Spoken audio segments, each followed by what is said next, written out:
no solo depende de que las decisiones sean imparciales, vamos a ver, sino también de que la ciudadanía tenga confianza en las personas que las toman. Importantísimo.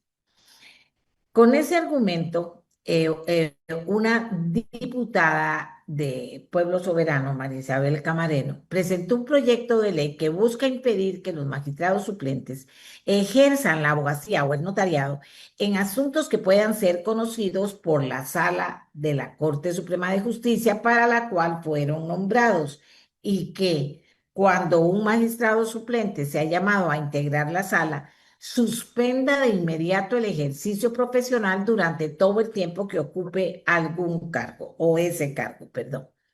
¿Hay un vacío legal o no? ¿Qué se puede hacer? Invitamos a doña Marta Esquivel, diputada. Ella preside la Comisión de Nombramientos y fue magistrada suplente. También a don Sergio, a don Edward Acuña, ustedes lo conocen muy bien, ex juez penal, también lo invitamos que nos acompañara, y a don Sergio Artavia. Don Sergio Artavia es un hombre con experiencia judicial importante, profesor universitario, ha escrito obras sobre juicios civiles e interrogatorios judiciales, es abogado litigante y es corredactor del Código Procesal Civil. Buenos días, señores y señoras, gracias por estar con nosotros. Doña Marta, empecemos con usted. ¿Qué vacío legal cree usted que este proyecto pretende corregir y por qué consideraría que la legislación vigente es insuficiente? Es una consideración que tiene usted en este momento. Adelante. Bueno, muy buenos días, doña Amelia, y muy buenos días a don Sergio y a don Evan. Un gusto tenerlos como compañeros en esta discusión tan relevante. Efectivamente, doña Amelia, muchos podrían decir, no, eso ya está contemplado en el Código Procesal Civil, y parcialmente es cierto. Sin embargo, si eso fuera tan correcto, la Corte no hubiera tenido que reglamentar bueno, valga la redundancia, un reglamento de conflictos de intereses. Y en todo caso, doña Amelia, aquí la discusión más valiosa es, vea qué interesante, a partir del momento en que un magistrado suplente recibe salario en lugar del pago que se hace cuando no es por días completos de nombramiento, ese pago incluye la prohibición para el ejercicio de la profesión, porque así está por ley. La ley genera la prohibición para todos los jueces, incluyendo los magistrados, y eso está incluido dentro de su salario. Entonces, realmente, este proyecto lo que trata de buscar es la objetividad, la claridad de una prohibición que debería generarse, sobre todo a partir de aquellos nombramientos que en lugar del pago, pongámosle como dieta, se genera como salario. Esa es la finalidad primordial y claridad en las reglas, porque incluso a nivel de OCDE se generan manuales de cumplimiento obligatorio para el país de eliminación, eliminación es un poco complejo, pero disminución máxima de temas de conflictos de interés, y usted lo decía muy bien, el punto principal de la independencia judicial es que el ciudadano tenga certeza de que su asunto se va a resolver bajo esa justicia que todos queremos, que sea ciega en cuanto a no favorecer a una o a otra parte, no de no ver la realidad de lo que sucede. Pero fundamentalmente, doña Amelia, por ahí va la línea de discusión. Doña Marta, ¿podría afirmar que hay identificados casos concretos en lo que esta situación haya generado conflictos de interés o este proyecto podría responder principalmente a un criterio preventivo? Va mucho en la línea preventiva, pero sí hubo casos en años anteriores, sobre todo porque este proyecto también elimina la posibilidad de que se utilice el cargo para promoverse como abogado, y eso en algunas situaciones hace 10, 12 años sí tuvimos un caso que fue mediático incluso, y Pero realmente, doña Amelia, lo que busca sobre todo es un tema preventivo en conflicto de intereses. Bien, vamos a conversar con nuestros invitados. Don Sergio, por primera vez participando en el programa, don Edward, que nos da mucho soporte en diversos temas que tienen que ver pues con su quehacer laboral. Don Sergio, comenzamos con usted. Entendemos que actualmente la ley orgánica del Poder Judicial solo exige suspender el ejercicio profesional cuando el magistrado suplente permanece en funciones por más de 3 meses. ¿Por qué eliminar ese criterio? ¿Lo considera pertinente, don Sergio? Buenos días, doña Amelia. Bueno, buenos días, doña Marta y don Edward, grandes juristas ambos. Doña Amelia es un tema bastante complejo porque tiene dos aristas o dos valores en juego. El primero, que bien decía doña Marta, tiene que ver con el tema de la transparencia, eventualmente con la imparcialidad y la objetividad y los conflictos de interés. Pero el segundo, desde la perspectiva de un litigante, el proyecto por la serie de reformas que se hace a la ley orgánica o que propone, sí constituiría un filtro y una limitación para la participación de los abogados litigantes como magistrados suplentes. Y aquí voy a hacer un breve paréntesis. La condición de magistrado suplente durante décadas ha sido un beneficio o ha sido un mérito que se otorga generalmente, en la mayoría de los casos, a personas de gran trayectoria, a profesores, catedráticos, escritores, investigadores que vienen a aportar a la sala respectiva eh, un refrescamiento y un apoyo, obviamente, en sus labores. Y el mejor ejemplo es doña Marta. Doña Marta fue magistrada suplente de la Sala Constitucional y hizo grandes aportes en aquel momento. Igual sucede en las demás salas. Entonces, ponerle un filtro en tres sentidos que ahorita menciono podría conducir a una limitación para que los litigantes, esos grandes juristas que tanto aportan en el remozamiento de la justicia, y por ser investigadores, escritores, profesores y catedráticos reconocidos, podría desincentivar el que estos juristas participen en las ternas o sean llamados a las ternas para participar como magistrados suplentes. En primer lugar, el no poder ejercer en la sala en la que fue nombrado, a pesar de que no sea nombrado como magistrado suplente, porque normalmente los nombramientos de los magistrados suplentes, salvo por ausencia permanente, por incapacidad o enfermedad, o por falta de nombramiento de un magistrado, no ejercen por largos periodos. Entonces, decir que, por ejemplo, en mi caso, que no pueda litigar en la sala donde normalmente litigo, en la sala primera, porque fui nombrado magistrado de la sala primera, incluso por un año después de que vence el nombramiento, constituiría una limitante. El segundo punto que usted mencionaba, y doña Marta también lo menciona, el que no puedan promocionarse, eso sí me parece correcto y efectivamente existe un antecedente y ya está en un reglamento que doña Marta ya mencionaba, el reglamento para la prevención de conflictos de interés en el Poder Judicial. No es un nombre extenso, pero básicamente es ese nombre, el reglamento 72/2019, la circular 72/2019. Y el tercer punto, interesante porque también doña Marta lo menciona, es que la reforma pretende modificar el artículo 63 de la ley orgánica y establece o propone que cuando el magistrado suplente es llamado a ejercer, cesa como abogado y como notario.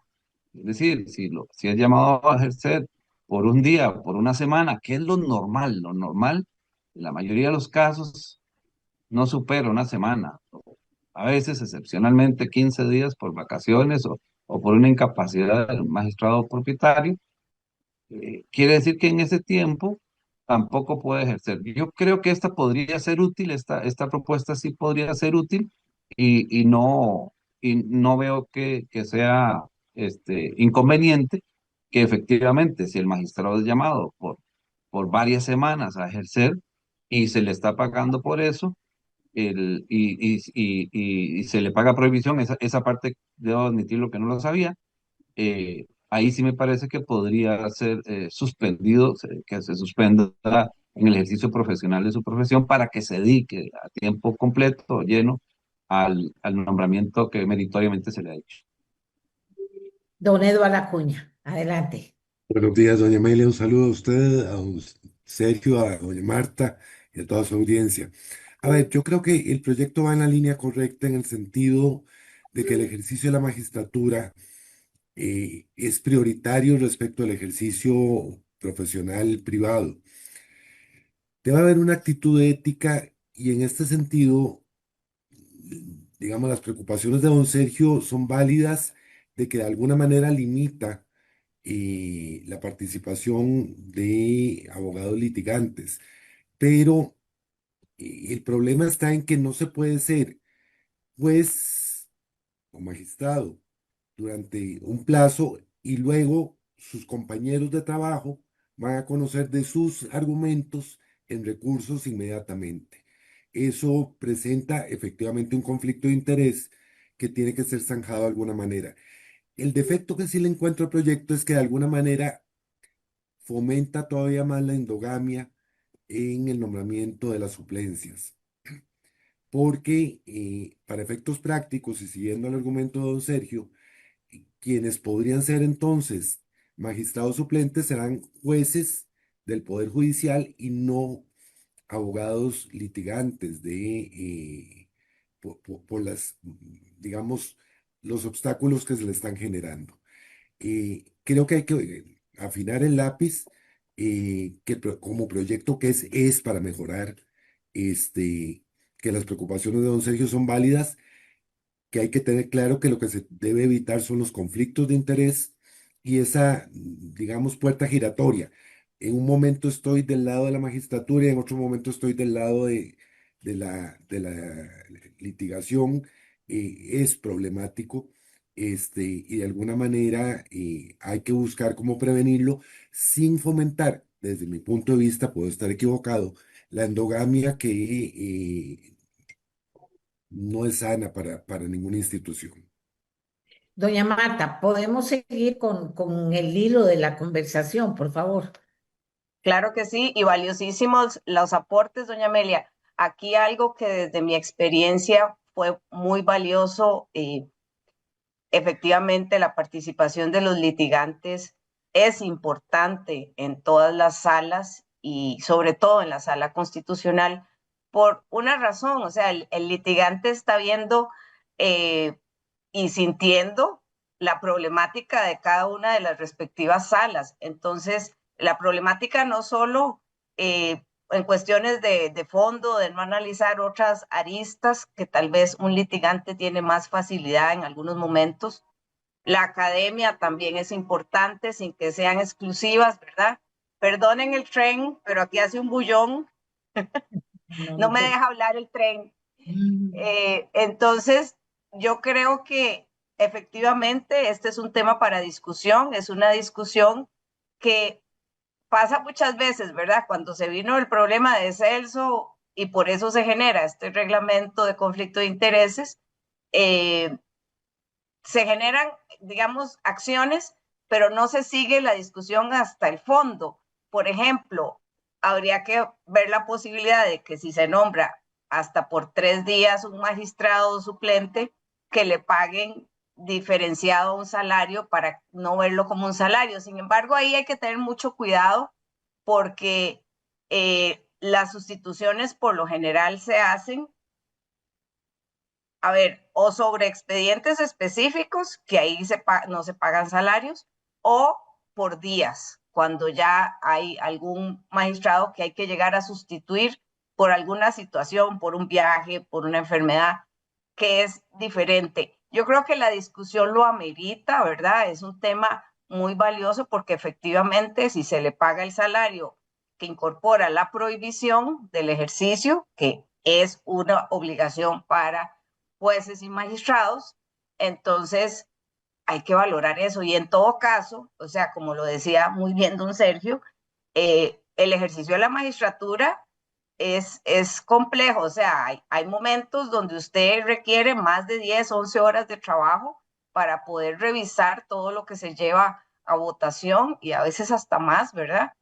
Y entonces, o sea, pensar que alguien que viene a sustituir, además de esas horas, va a poder ejercer su profesión, como dicen por ahí, ni una ni otra. O sea, incumpliría con las dos, ¿verdad? Entonces, yo creo que en eso hace mucho sentido el proyecto, pero en eso sí concuerdo totalmente con ambos, en que esto no puede ser un elemento que se tome como base para excluir de alguna forma a los eventuales candidatos o que los litigantes o los de la academia no tengan interés en participar a partir de esta reforma, porque eso, en lugar de hacerle un bien al Poder Judicial, le podríamos estar haciendo un daño, porque son muy valiosos los aportes. Imagínese personas como don Évalo o don Sergio dando sus aportes con toda la experiencia que tienen en cualquiera de las salas prácticamente.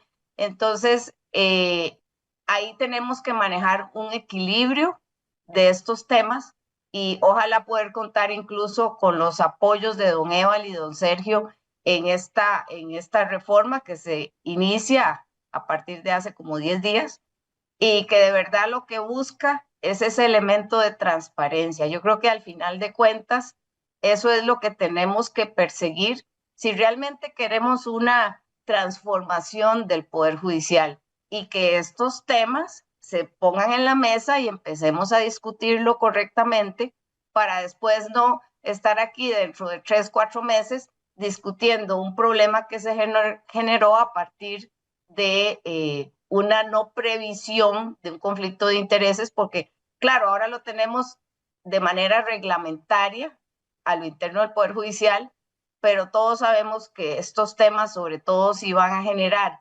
alguna sanción, es indiscutible que donde tienen que estar es en una norma legal. Ahí se la dejo, ya Amelia.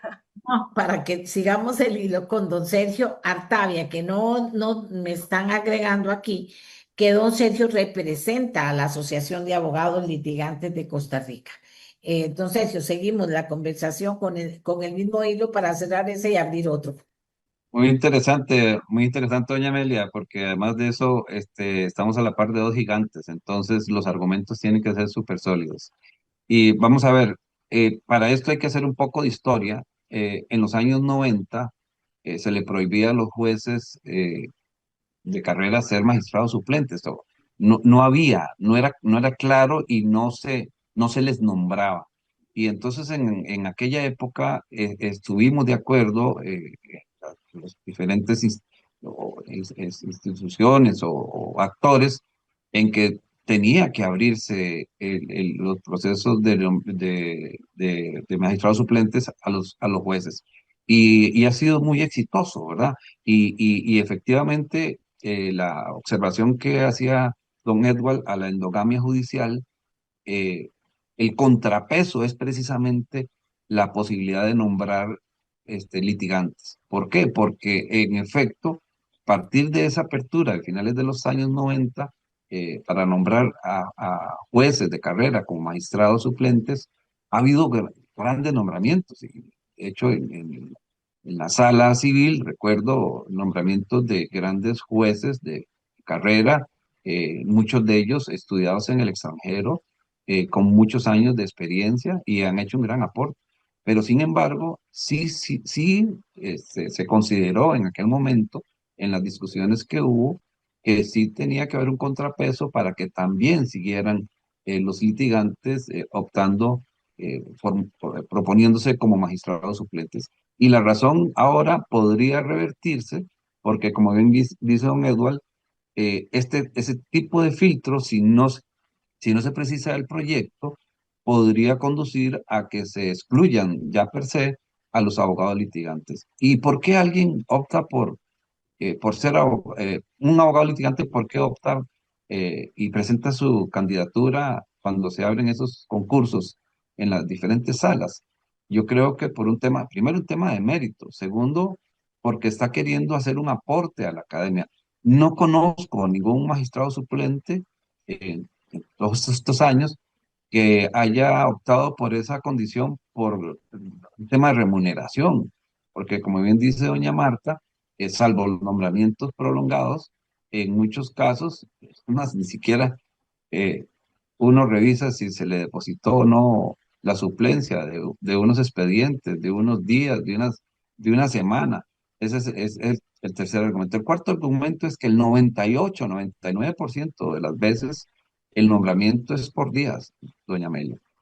Sí estoy de acuerdo en que sí debe haber unos filtros, ¿verdad? Me parece que el tema de la publicidad ya está en el reglamento y concuerdo con doña Marta de que tiene que elevarse a rango legal. Lo que sí debemos de tener cuidado es que si es per se implica la prohibición de ejercer, porque en esto, como lo sabemos todos, las salas son especializadas por materia.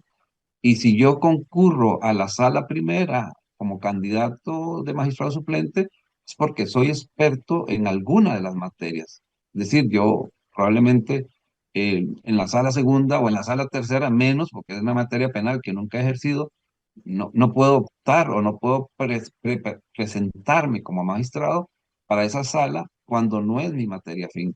Entonces, decir que en mi caso, por ejemplo, que no podría optar por la materia civil, que es mi campo de especialización, porque no puedo ejercer en esa materia, hágalo por seguro que los expertos en cada sala, en cada materia de la sala, civil, agrario, contencioso de la sala primera, laboral, familia, la sala segunda, penal la tercera y constitucional la sala cuarta, eh, va a producirse un embudo invertido, ¿verdad? Porque no vamos a poder optar por la materia de especialización de la cual han sido profesores por 10, 15, 20 años, que han escrito 2, 3, 10 libros sobre la materia, pero no es en esa materia donde pueden ejercer porque en esa materia tendrían prohibición para ejercer. Y el quinto punto, que también resulta importante, si uno es litigante, y probablemente va a llegar a ese nombramiento porque ha sido exitoso. Esta regla casi que absoluta implicaría que uno tendría que dejar de ejercer o tendría que dejar de atender casos donde el cliente pueda eventualmente ir a la sala donde va a ejercer como magistrado suplente. Don Edward. En efecto, doña Amelia, como señalan doña Marta y don Sergio, aquí el tema no es fácil, hay que evitar las puertas giratorias y hay que evitar el conflicto de interés con una regulación estricta, apegada, que busque una actitud ética en el ejercicio de la magistratura suplente, pero sin vedar la posibilidad a los litigantes de eh, ser suplentes en las respectivas salas. Porque efectivamente, si un magistrado suplente llega a hacerlo en determinada sala, es porque es su área de experticia y cerrarle la posibilidad laboral a futuro en esa área hace que simplemente deniegue el cargo porque le están cortando la posibilidad profesional de continuar en el ejercicio de sus labores. Ujú. Doña Marta, ¿sería razonable extender la restricción un año después del vencimiento del nombramiento? ¿Qué efectos podría tener esta reforma sobre el interés de abogados de reconocida trayectoria, acabamos de hablar del tema, en aceptar nombramientos como magistrados suplentes? Bueno, efectivamente, ese es uno tal vez el tema más relevante de revisar de esta propuesta con el aporte de abogados litigantes del Colegio de Abogados, porque es muy valioso realmente tener el aporte de litigantes de mucha experiencia, pero efectivamente, eh, a ver, la ciudadanía, imagínese, doña Amelia, que usted lleva un caso y don Sergio es el abogado de la parte contraria y él asume como abogado, como magistrado suplente. O sea, la percepción de la parte contraria, que es quien debería sentir que la justicia va a ser equilibrada para todos, es que va a tener un favorecimiento. ¿Por qué? Porque ya son sus compañeros, tiene más acceso a los letrados, ahora que hablaba don Sergio, de los letrados en la sala constitucional. Nunca ha habido letrados nombrados magistrados suplentes y eso no es por casualidad. Y saben muchísimo, obviamente, sobre todo 20, 30 años de estar ahí. Pero yo creo, doña Amelia, que al final de la historia lo que se interesa, así como el tema del fiscal general, es poner la discusión en el tapete y empezar a revisar, pero a fondo, a profundidad, cómo lo estamos haciendo hoy y cuál sería la alternativa más adecuada para que no esta reforma no castigue al litigante, pero tampoco castigue la independencia judicial. Yo creo que ese es el equilibrio que con esta propuesta tenemos que buscar y empezar a discutirlo, y empezar a discutirlo con el mismo Poder Judicial. ¿Cómo podemos establecer, e incluso en el reglamento se habla de que usted tiene que exponer sus posibles conflictos de interés? Imagínese un abogado que lleve unos 100 casos a nivel civil que probablemente vayan a llegar a la sala primera, tiene que exponer todos los posibles casos para que desde de antemano se tenga claridad que en esos procesos no puede participar. Pero yo creo que aquí la discusión valiosa es, ok, ¿cómo hacemos para que un nombramiento de un litigante no entre en ese proceso donde el ciudadano siquiera le genere alguna duda de que su caso se va a resolver de forma transparente sin que se desequilibre?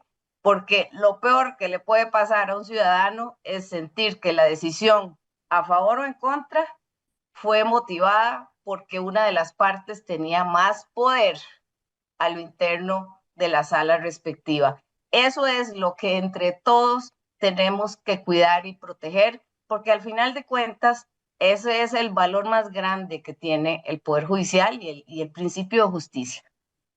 Bueno, entonces, equilibrio entre garantizar la independencia judicial y respetar el derecho al libre ejercicio profesional, parece que es un tema fundamental en toda esta conversación que tenemos, don Sergio. Es correcto, doña Amelia, lo comparto plenamente y las palabras de doña Marta sí hacen eco muy sólidamente, ¿verdad? Aquí yo diría varias cosas para ir concluyendo. En primer lugar, hay casos extremos. Yo nunca he sido, ni creo que nunca seré magistrado de la Sala Primera de la Corte. Y doña Marta mencionaba un elemento importante. Dice, ¿cómo es posible que un abogado que tenga 100 casos, inclusive yo diría 50 casos civiles? En mi caso ni siquiera lo quiero mencionar. Por eso nunca voy a ser magistrado de la Sala Primera. Pero ahí está un filtro. O sea, hay un filtro incluso que lo ejerce, me parece muy bien, adecuadamente, la Corte Plena lo ha ejercido, que es cuando se hacen los concursos y las deliberaciones y las entrevistas y los filtros que existen para que eso no suceda. Eso no suceda. Por eso yo digo que nunca voy a ser magistrado de la Sala Primera. Obviamente, cuando uno tiene más de 100 casos fuera del margen humano, eso es imposible. De hecho, me han llamado para ser magistrado de la Sala Constitucional, nunca lo he sido tampoco, porque dice, vean, pero me parece que la idea de doña Marta sí es útil, pero digamos, estamos hablando de casos extremos, pero si un abogado litigante, profesor universitario, experto en derecho civil para la Sala Primera o laboral o familia, la segunda o penal la tercera, tiene pocos casos. Creo que existen hoy, pero no estaría mal también alguna precisión, las normas legales que le impiden ese acceso. Ahora, que haya algún tráfico de influencia porque tiene el doble sombrero que menciona don Edward. Yo me resigno a pensar que eso no es posible, porque eso sería como que el abogado sea tan imprudente, el litigante sea tan imprudente de llevar y querer tener acceso con los magistrados de la respectiva sala para incidir o poder tener algún tipo de comunicación indebida con ellos. En el reglamento existe, y de hecho en el proyecto también se incorpora un dato interesante, que es que si uno tiene que revelar, que podría ser un ajuste que también se puede hacer con mayor precisión en el proyecto, uno tiene que revelar el bufete, los casos que ha llevado, cuáles son los clientes. Incluso he visto muy recientemente casos donde magistrados suplentes, litigantes, que por cierto hoy hay muy pocos, se invirtió la regla, que incluso dicen, vea, yo me excuso de llevar este caso y ni siquiera le discuten, porque un compañero mío le llevó un caso a esta parte hace 2 años, hace 3 años. Entonces creo que se podría precisar, pero sí, tal vez el proyecto como está tan generalizado, la mayor preocupación para uno como litigante es que se pierda lo provechoso que es llevar a magistrados suplentes, a litigantes, profesores e investigadores de gran trayectoria a las salas respectivas. Don Edward, ¿quiere agregar algo? Muy puntual, doña Amelia. Hay que entender que lo que se busca es la credibilidad que tiene que tener el Poder Judicial frente al ciudadano. Las observaciones que hace doña Marta son en esa línea. Si el ciudadano percibe Así es.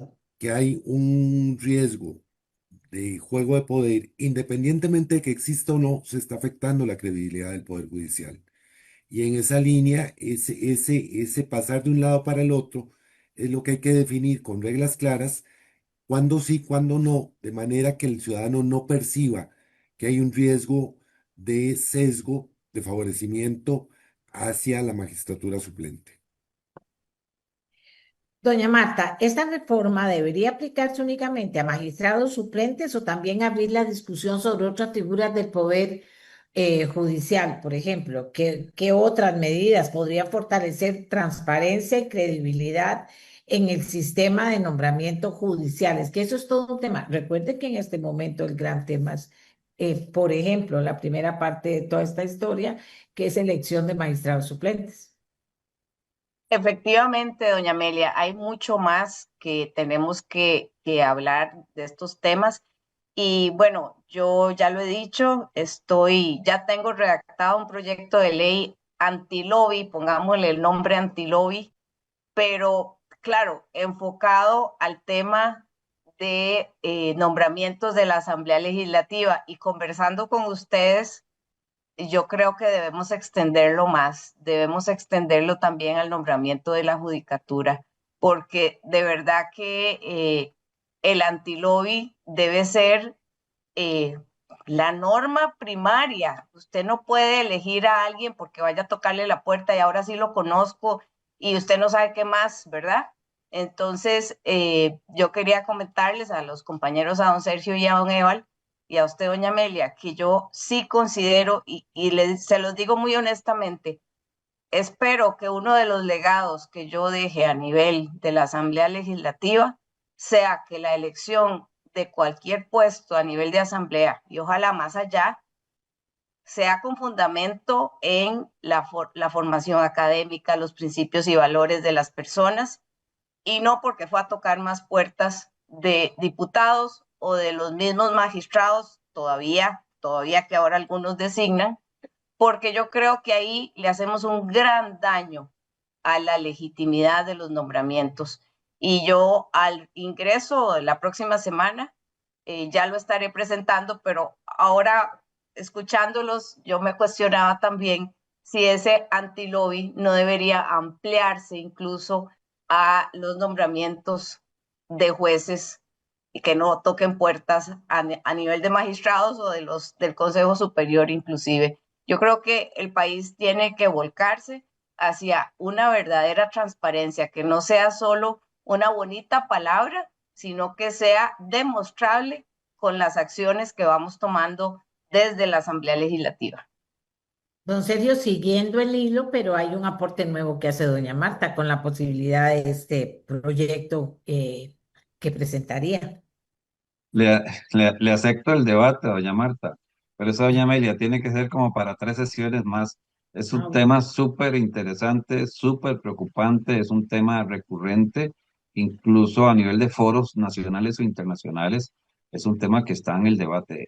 Yo diría que es para otra discusión porque es súper interesante. Ya lo Ah, apunté. sí, por supuesto, es preocupante. Incluso uno oye a postulados para magistrados suplentes o titulares que tienen una gran trayectoria y también oye tras bambalinas la labor que tienen que realizar o la labor que realiza otra persona para afectar la reputación o la imagen de ese candidato con tal de que no quede, ¿verdad? Con tal de que él sea nominado. Eso es un tema bastante polémico, bastante interesante, incluso en el contexto actual de la discusión que hay en torno al nombramiento de los magistrados suplentes de la Sala Constitucional, que sí tiene que ser un objeto de un debate que me parece bien, doña Amelia, que usted sea la que le inicie. Y siguiendo con el hilo conductor, entonces, de lo que veníamos, tiene algo que aportar. No, yo diría que en síntesis, tres temas. Uno, hay que revisar y ajustar el proyecto para no perder lo que se ha logrado durante décadas con magistrados suplentes que tienen una gran trayectoria como abogados litigantes, pero más que abogados litigantes es como profesores, catedráticos o escritores. No podemos perder con filtros tan groseros, aunque comparto con don Eduardo y doña Marta que el tema de la transparencia es fundamental, pero creo que se pueden crear mecanismos para garantizarlos, aunque ya en la práctica se apliquen, pero sí ajustar el proyecto en esos términos para ver qué es de qué es lo que estamos hablando y en qué supuestos razonables sí se exige ese mayor control y con algunas prohibiciones. Esas prohibiciones ya existen. Obviamente uno no puede litigar, en el ejemplo que ponía doña Marta, uno no puede atender un asunto que tiene uno presentado en la sala donde fue nombrado. Uno no puede atender un caso que está un compañero del bufete incluso si fue hace 2 años que tuvo la relación con un profesional del propio bufete o de otro bufete, tampoco podría atender ese caso. Uno no podría atender un caso en el que tenga conflicto de interés porque sea contraparte o porque asesoró a alguna de las partes, ya no solamente que no. Entonces yo creo que si el punto tercero es que si se precisa y no se le excluye al abogado litigante como un elemento, un sujeto importante para ser nombrado como magistrado suplente, el proyecto podría ser súper interesante y de mucha utilidad para nuestro país. Don Edward, A ver, en línea con lo que decía doña Marta, el tema del lobby es un tema complicadísimo, porque yo sí tengo que decir que el lobby existe, que no es un supuesto, no es una leyenda urbana, ujú, eh, y existe en doble línea, eh, para procurar nombramientos y para procurar no nombramientos. La maledicencia para ir a bajarle el piso a aquel que no me conviene. Y esto ocurre en todos los ámbitos. Me parece que es correcto, que es sano, que es necesario y ojalá se pueda regular de una manera muy puntual para que se interiorice por parte de los postulantes y de los electores quién, cuáles son los límites para poder hacer las elecciones de manera más adecuada y correcta, ajustadas al servicio público que es el Poder Judicial. excelente, pero para terminar tengo una pregunta. Hablando de transparencia, me pueden corregir lo que quieran, pero una preocupación porque hay dos personas que me están hablando de eso. Y como esto es aprender, ¿verdad? Ustedes nos están enseñando y eso es importante tener claras ciertas cosas. En el caso de los magistrados, ya la persona es magistrada. Hay alguien cercano que presenta que presenta algo y que se sabe que va a llegar a esa sala, etcétera. Los magistrados pueden ir a averiguar, pueden elegir o eso se les da a ojos cerrados. Tal sabe más de esto, tal sabe más del otro y entonces le vamos a entregar como que instruya el tema. ¿Cómo se da ese proceso o no se vale hablar de eso en aras de transparencia, doña Marta? No, efectivamente le corresponde al mismo magistrado revisar, que no es tan fácil, les voy a decir, porque cuando a usted le asignan 30, 40 casos, no es necesariamente tan fácil, por ejemplo, la sociedad de un pariente, y a veces usted ni sabe qué sociedades tiene un pariente, ¿verdad?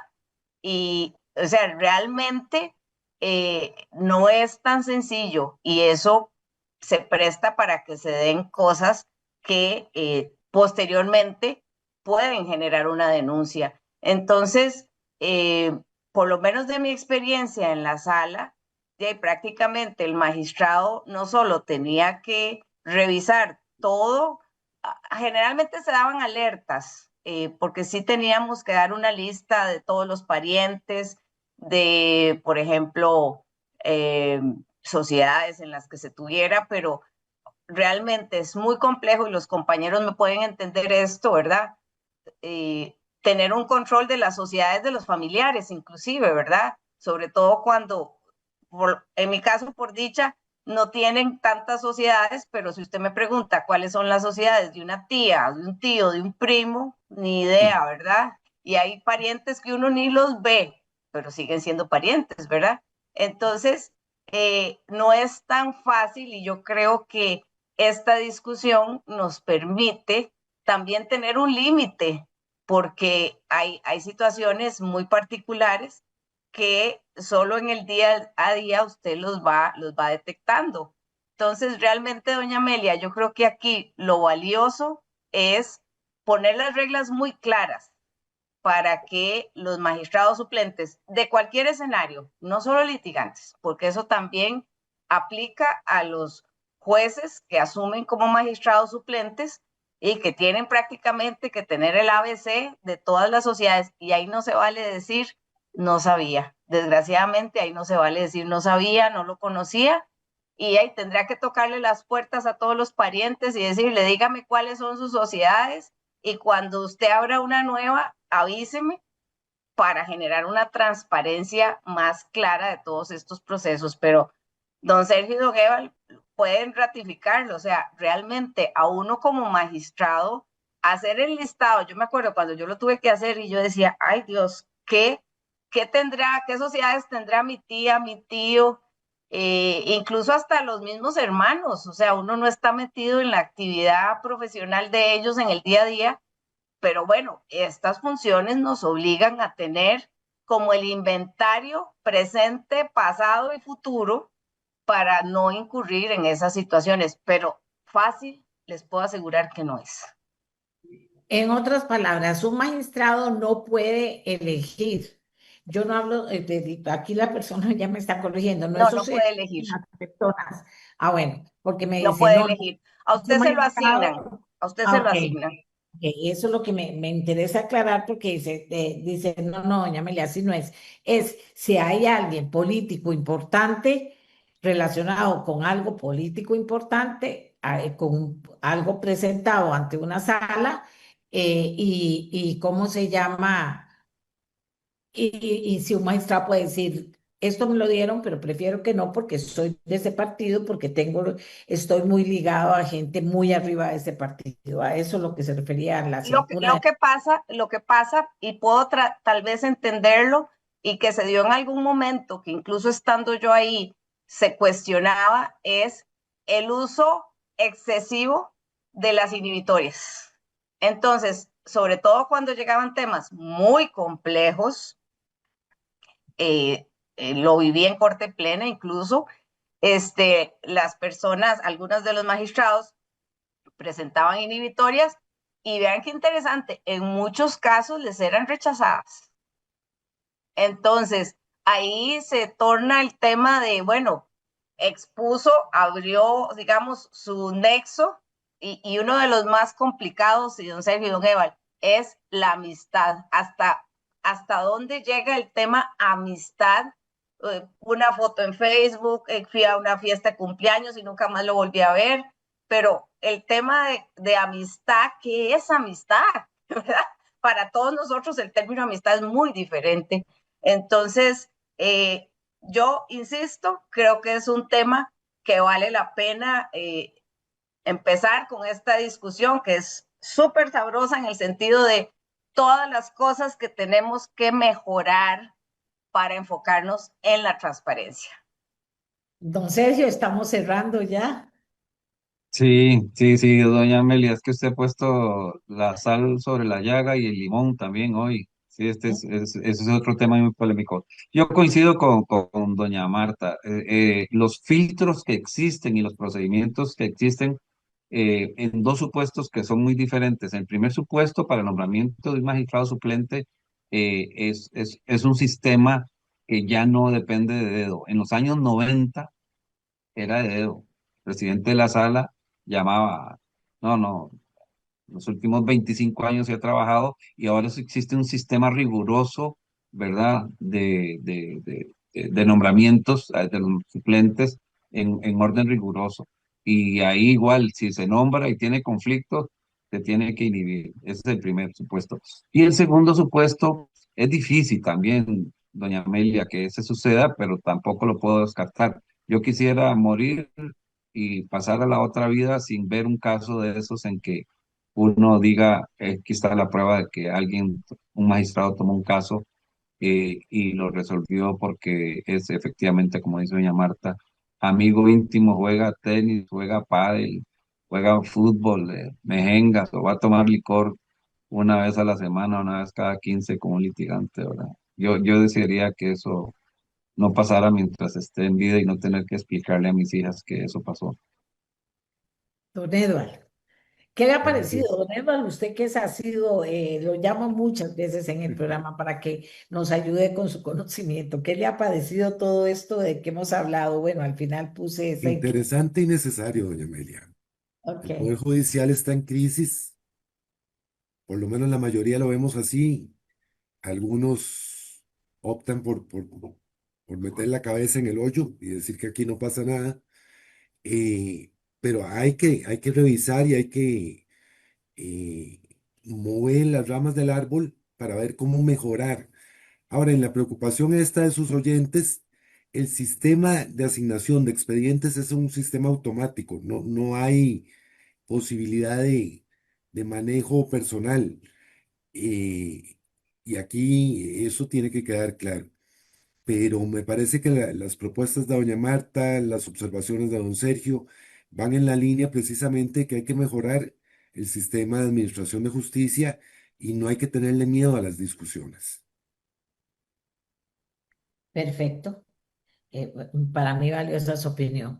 Doña Marta, a usted tres veces la llamé hasta que la pude conseguir para que me hablara del tema, porque no solamente es diputada y de la Comisión de Nombramientos, que se está eligiendo, que tiene mucho trabajo y va a tener más próximamente, sino que también fue magistrada suplente. Entonces, para mí era importante que usted nos acompañara.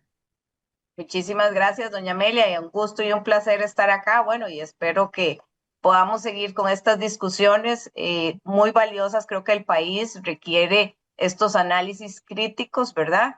Y el aporte de los compañeros Eva y don Sergio, valiosísimos, de verdad. Y les agradezco muchísimo y espero pues tenerlos también en las discusiones a nivel de Asamblea Legislativa. Y don Sergio, usted es la primera vez que viene al programa. ¿Qué le pareció la dinámica y la conversación? Muy, muy interesante, doña Amelia, y concuerdo con doña Marta y con don Edward, que son estos debates tan respetuosos y de tanta altura los que permiten visualizar una realidad que compartimos todos, pero que también nos dan las herramientas para mejorar proyectos de ley que sean para el bien de la patria, ¿verdad? Si este proyecto es útil y se puede ajustar y prever todo, me parece que suma y es importante en esta situación en que vive el país que este tipo de debates se produzcan a esta altura, con este respeto y con, bueno, con las personas de la altura de dos gigantes como son doña Marta y don Edward, que a quien conozco desde hace muchos años. Bien, le agradezco mucho a doña Marta Esquivel, a don Eduardo Acuña y a don Sergio Artavia que hayan participado en esta conversación y a ustedes, amigos y amigas, que le pongan toda la atención necesaria para tener elementos de juicio fuertes y poder armar discusiones respetuosas y conversaciones respetuosas, sobre todo en redes, que tengan asidero importante, con buenas fuentes de información. Que tengan un lindo día, doña Marta, don Edward y Muchas don gracias, igual. Gracias, Gracias. doña Buenos Amelia. días. Hasta Bueno, Hasta luego. luego. amigos y amigas, si hacemos una pausa, la voz de nuestros patrocinadores también es importante. Ellos favorecen el trabajo que hacemos cada mañana con los temas, las personas que nosotros traemos y la dinámica que planteamos para que usted pueda, como yo, aprender mucho. Ya volvemos.